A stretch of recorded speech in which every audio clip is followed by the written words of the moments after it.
Friends, welcome back to study with Tiwari channel. तो कैसे हो आप सब।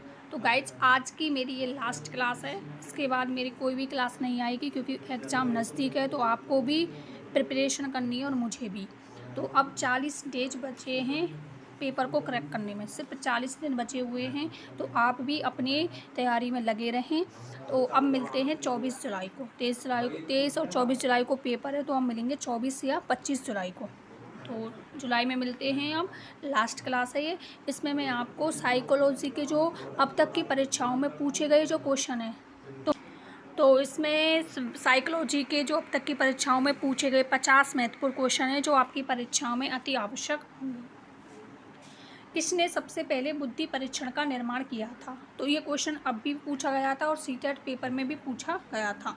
तो सीधा सीधा क्वेश्चन है ये। तो अल्फ्रेड बिने ही सबसे पहले बुद्धि परीक्षण का प्रयोग किया था 1905 में। नेक्स्ट, हरियाणा टेट में पूछा गया क्वेश्चन है ये। कौन सा होगा? स्वयं की भावनाओं तथा संवेगों को नियंत्रित करने से संबंधित बुद्धि को क्या कहा जाता है?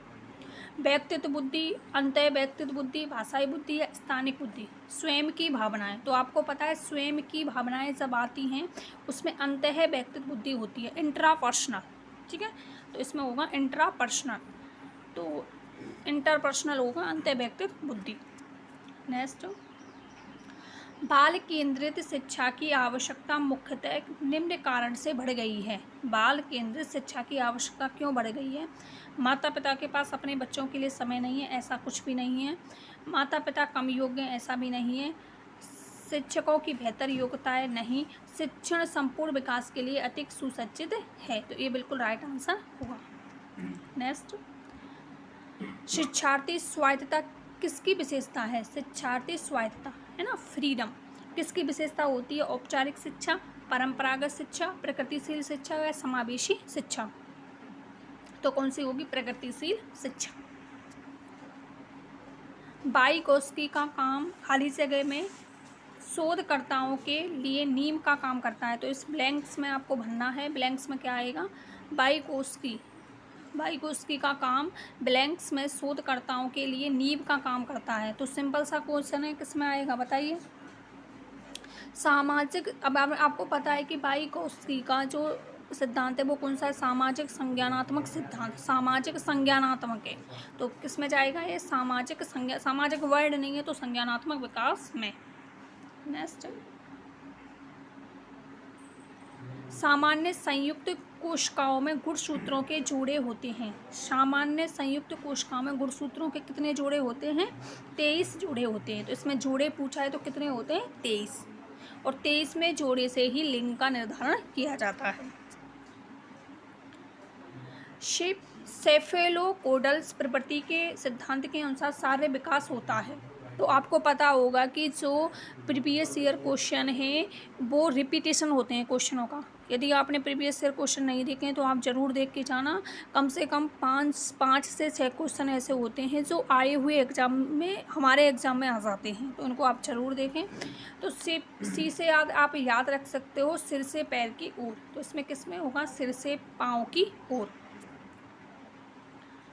निम्नलिखित में से उत्कृष्ट मोटर कौशल का एक उदाहरण है। उत्कृष्ट मोटर कौशल का एक उदाहरण है, बताइए कौन सा होगा इसमें?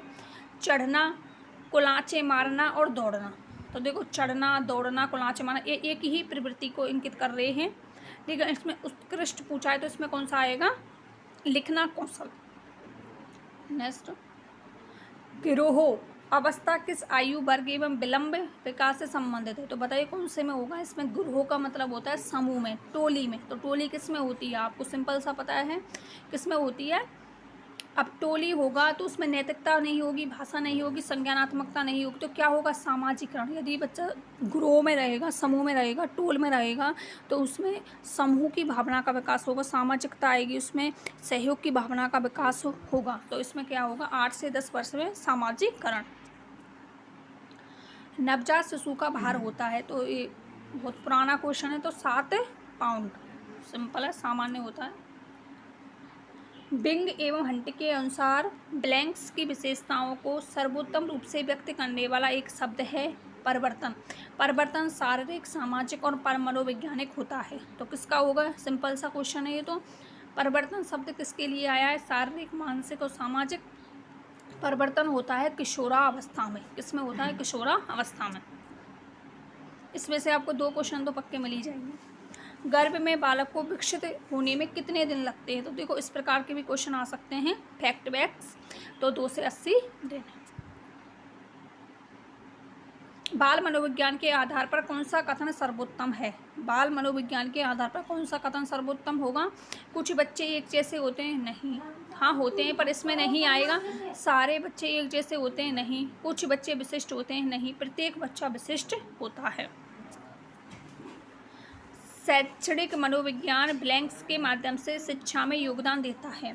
शैक्षणिक मनोविज्ञान ब्लैंक्स के माध्यम से विद्यार्थियों की समस्या को समझने, शिक्षक से मतलब नहीं, पाठ्यक्रम को समझने या शैक्षणिक समस्याओं को समझने। बताइए किस में आएगा? विद्यार्थियों की समस्याओं को समझने में। बाल विकास में गुणात्मक परिवर्तन की पहचान करें। ऐसे क्वेश्चन आते ही हैं, वजन, बाल, दृष्टि और दांत। तो इसमें गुणात्मक पूछा है ना कि मात्रात्मक। मात्रात्मक में तो हम माप सकते हैं, गुणात्मक में हम गुणों को देखेंगे, ठीक है ना। तो इसमें यदि संख्यात्मक होता है ना, मात्रात्मक होता, तो वजन को माप सकते हैं, बाल को भी और दांत को भी। तो ये तो नहीं आएंगे। गुणात्मक में क्या होती है? दृष्टि, ठीक है, दृष्टि। बाल विकास से तात्पर्य ब्लैंक्स और ब्लैंक्स परिवर्तनों से है जो जन्म और किशोरावस्था के अंत के बीच होते हैं। तो सिंपल सा है ये। तो किस में होगा ये? तो जैविक, मनोवैज्ञानिक और भावनात्मक। ये पूछा गया क्वेश्चन है। Bloom's domains of learning. Bloom's domains of learning में संज्ञानात्मक, ब्लैंक्स, मनोप्रेरणा। तो ये कौन सा होगा इसमें? तो सिंपल सा संज्ञानात्मक आ गया यहाँ पे। तो ये तो होगा ही नहीं, शारीरिक क्षमता हो नहीं सकता। संज्ञानात्मक, ध्यानात्मक भी बोल सकते हैं। तो कौन सा होगा? भावनात्मक बुद्धि। अब इनको मैच करना है आपको। निम्नलिखित को सुमेलित कीजिए। अब आपको टीवी को तो पता ही है, श्रव और दृश्य। तो बी में 3 एक विकल्प में उसी से हो गया है। बी में 3 एक विकल्प में उसी से हो गया। बाकी को आप देख सकते हो वीडियो को रोक के। निम्न में से कौन सी सृजनात्मकता की विशेषता नहीं है? क्या पूछा है? नहीं है। नवीन कार्य की खोज, मौलिकता, अपरिवर्तनशीलता, उत्पादकता। तो देखो ये तीनों ही सकारात्मक हैं, लेकिन ये कैसा पॉइंट है? नकारात्मक। इससे भी आप कर सकते हो। तो ये कैसा होगा? परिवर्तनशील। अपरिवर्तनशील नहीं होगा। रोशाशाही धब्बा परीक्षण निम्न में से बना होता है। तो सिंपल सा है, 5 काले सफ़ेद पत्ते और 5 रंगीन पत्ते। जब एक ही छात्र के लिए दूसरी बार परीक्षण प्रशासित किया जाता है और उसमें पहले जैसी ही परिणाम प्राप्त हों तो इस प्रकार के परीक्षण को कहा जाता है। तो ये क्या होगा इसमें? तो एक जैसे हो तो कैसा होगा? विश्वसनीय होगा। एक ही बच्चा है, बार बार एक ही परीक्षा को दे रहा है, फिर भी उसका अंकन है वो समान आ रहा है, तो वो कैसा परीक्षण है? विश्वसनीय परीक्षण है। निम्नलिखित में से कौन से वस्तुनिष्ठ प्रश्न होते हैं? मुक्त उत्तर, लघुतात्मक, सत्तासत और निबंधात्मक। तो बताइए, निबंधात्मक प्रश्न के ये प्रकार है ना, मतलब प्रकार नहीं है, इसके अंतर्गत आते हैं ये। तो वस्तुनिष्ठ प्रश्न जो होते हैं वो होते हैं सत्य या असत्य वाले, सत्य या असत्य, यस या नो वाले। यदि उन्हीं छात्रों को वही परिणाम लगातार प्राप्त हो तो कहा जाता है, तो उसको कहा जाता है विश्वसनीय। बार बार छात्र एक ही छात्र है और बार बार उसका परिणाम एक जैसा आ रहा है, तो वो कैसा परीक्षण है? विश्वसनीय परीक्षण। CCE आरंभ किया जाता है। ये बहुत अच्छा क्वेश्चन है। CCE है ना, CCE का मतलब होता है सतत एवं व्यापक मूल्यांकन। 1 वर्ष में 4 वर्ष भर, समय समय पर, 1 वर्ष में 2 बार। तो CCE आरंभ किया जाता है सतत एवं व्यापक। तो सतत का मतलब है लगातार, तो वर्ष भर। कब? वर्ष भर। बालकों को मुक्त एवं अनिवार्य शिक्षा का अधिकार 2009 देश में लागू कब हुआ था? लागू पूछ रहा है तो 1 अप्रैल 2010 से, लेकिन राजस्थान में पूछे तो कब हुआ था? 2011 में। तो ध्यान रखना इसको। भारत में पूछा जाए तो 10, राजस्थान में पूछा जाए तो 2011। सूक्ष्म शिक्षण चक्र का प्रथम पद होता है। सूक्ष्म शिक्षण चक्र का प्रथम पद कौन सा होता है?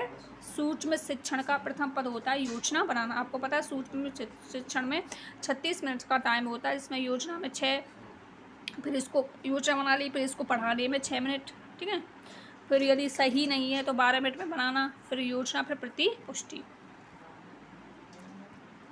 शिक्षा का उद्देश्य होना चाहिए, कैसा होना चाहिए? शिक्षा का उद्देश्य विद्यार्थियों को परीक्षा के लिए तैयार करना, विद्यार्थियों में व्यवसाय कौशल का विकास करना, विद्यार्थियों में सामाजिक चेतना का विकास करना, या विद्यार्थियों को व्यवहारिक जीवन के लिए तैयार करना चाहिए। शिक्षा का उद्देश्य ऐसा होना चाहिए कि बच्चा उस शिक्षा को अपने व्यवहारिक जीवन में उतार सके।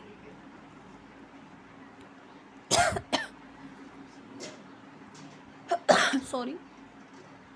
पाठ्यक्रम निम्नलिखित में से शिक्षण के कौन से चरण में आता है? तो पाठ्यक्रम किस में आएगा? मध्यस्थ चरण में। स्वतंत्र चर कौन होता है? शिक्षक। आश्रित चर कौन होता है? शिक्षार्थी। और मध्यस्थ चर कौन होता है? पाठ्यक्रम। छात्रों को ठीक, शाबाश, बहुत अच्छा कहना है। तो देख, इस सारे ही क्वेश्चन पूछे गए हैं। तो कैसा होगा? सकारात्मक बोल रहा है तो सकारात्मक शाब्दिक पुनर्वाचन। निम्न में से कौन सा सीखने के नियम में सम्मिलित नहीं है? तो थॉर्नडाइक का है, तो कौन सा नहीं होगा? खेल नहीं होगा। निम्न में से विकास का सिद्धांत नहीं है?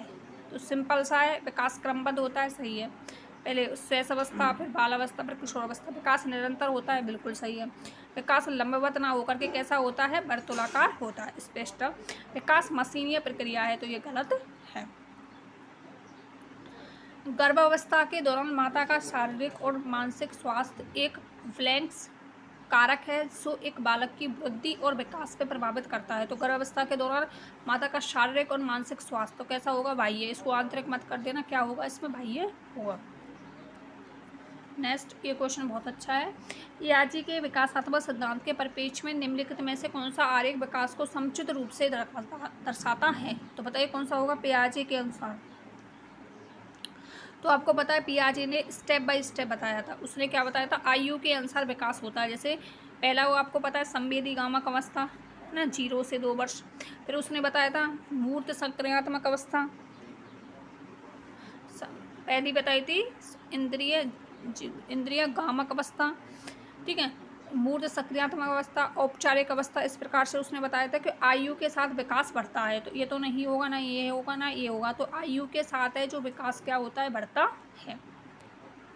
नेक्स्ट, यदि छात्र अधिकांश कार्य स्वयं के हाथों से करेगा तो छात्र में स्वयं के हाथों से करेगा तो परिश्रम करने की भावना बिल्कुल नहीं होगा, मानसिक शक्ति, शारीरिक शक्ति, तो आत्मनिर्भरता पैदा होगी। स्वयं डिपेंड होगा, वो किसी दूसरे के ओर नहीं होगा। निम्नलिखित में से क्या बच्चों के सृजनात्मक के विकास में सहायक नहीं है? तो ये पूछा गया है झारखंड टेट में। निर्माण संबंधी क्रियाएं, भाषण, कहानी लेखन और खेल। तो सिंपल सा है, खेल से भी हो सकता है सृजनात्मकता का विकास, कहानी लेखन से भी हो सकता है, निर्माण संबंधी कार्य से हो सकता है, लेकिन भाषण से नहीं होगा। यदि आप एक अति सक्रिय बालक को कैसे सही दिशा में लाएंगे? अति सक्रिय है ना, हाइपर, वेरी हाइपर। तो उस कक्षा में कोने में बैठाने की जगह को निर्धारित करेंगे? नहीं। उससे पहली पंक्ति में बैठाएंगे या उस पर कड़ी नज़र रखेंगे? नहीं। कड़ी नज़र से तो बच्चा भयभीत होगा। उसे श्यामपट आदि साफ करने को कहेंगे? नहीं। तो इसमें से होगा उपयुक्त में से कोई नहीं। भारतीय संविधान के अनुच्छेद 41 से 46 किसके कल्याण से संबंधित है? धार्मिक रूप से पिछड़े व्यक्तियों से, विकलांग व्यक्तियों से, क्षेत्रीय रूप से पिछड़े व्यक्तियों से, आर्थिक रूप से पिछड़े व्यक्तियों से। तो इसमें विकलांग का आप सोच सकते हो, तो लेकिन नहीं होगा। 41 और जो 46 हैं वो हैं आर्थिक रूप से पिछड़े व्यक्तियों से संबंधित। तो आपने पढ़े होंगे DPSP, उसमें आते हैं नीति निर्देशक तत्व में भाग 4 में 36 से लेकर 51। ये बहुत अच्छा क्वेश्चन है। वंशानुक्रम तथा वातावरण के संबंध में एक व्यक्ति का वृद्धि एवं प्रभाव निम्न में से एक के अनुसार होता है? बताइए। केवल वंशानुक्रम और केवल वातावरण, इन दोनों को आप काट दो। अब इसमें से आप कर सकते हो दोनों में से वंशानुक्रम प्लस वातावरण। तो मैंने आपको बताया कि जोड़ कभी नहीं होता, जोड़ कभी नहीं होता। क्या होता है? गुणनफल होता है। अब इसमें गुणनफल आपको कहीं नजर नहीं आ रहा, तो ये माइनस का चिन्ह नहीं है, ये किसका चिन्ह है? डैश का, ठीक है। ये योजक चिन्ह है। वंशानुक्रम डैश वातावरण व्यक्ति को प्रभावित करता है, तो इसको सही हम इस प्रकार मानेंगे, क्योंकि ये होता नहीं है, ये दोनों एक साथ अलग अलग नहीं होते, एक जोड़े में होते हैं। लिंग का निर्धारण होता है, तो सिंपल सा है, पिता के द्वारा, माता के द्वारा नहीं। तो ये थे 15 से 20 क्वेश्चन होंगे, 30 होंगे। तो आई होप आपको अच्छे लगे हों, तो कमेंट बॉक्स में ज़रूर बताना कैसे लगे आपको ये क्वेश्चन। तो गाइज आज के बाद मेरी क्लास नहीं आएगी, हम मिलते हैं 24 जुलाई को, देखते हैं पेपर के बाद ही मिलते हैं। अब क्लास बिल्कुल नहीं आएगी, 40 डेज बचे हैं, इसमें आपको भी तैयारी करनी है और मुझे भी तैयारी करनी है। तो आप अच्छे से तैयार करें, प्रत्येक टॉपिक को पढ़ें, उसके बाद MCQs करें, प्रीवियस ईयर क्वेश्चन करें, जिससे आपको पता चल सके कि कैसे क्वेश्चन आते हैं और आपका रीट है जो क्लियर हो सके। मेरी तरफ से आप सभी को all the best, best of luck, और मिलते हैं अब अगले मंथ में। Bye bye, take care all of you, अच्छे से पढ़ना सभी। जय हिंद, जय भारत।